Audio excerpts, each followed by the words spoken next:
Пожалуй, давайте начнем сегодня с самого легкого упражнения. Начинаем разогревать кисти. Первое упражнение – разогреваем кисти рук. Поехали.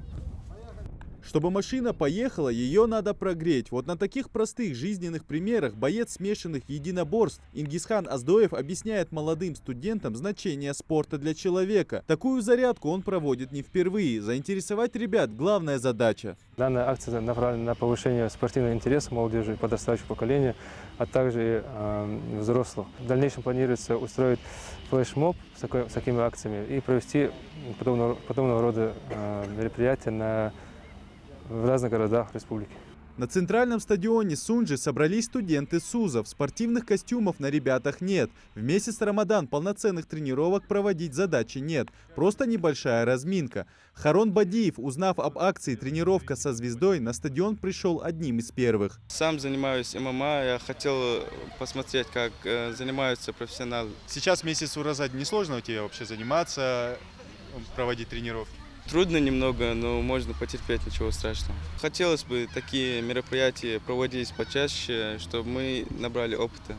Повороты корпуса, наклоны и растяжка ног – главные упражнения в тренировке любого бойца, делится профессиональный спортсмен. Ребята с интересом повторяют и даже где-то соревнуются между собой. Подобные мероприятия популяризируют спорт среди молодежи. К примеру, Хусен Миржоев забросил спортивные тренировки из-за учебы. После сегодняшней разминки вновь чувствует прилив энергии.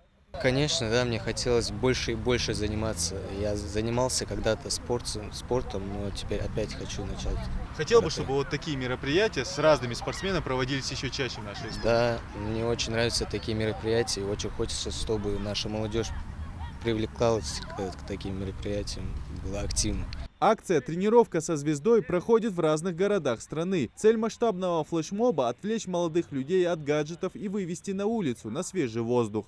Оказывается, это лучше, чем сидеть дома на смартфонах, тем более ребята, они вообще начали в последнее время деградировать.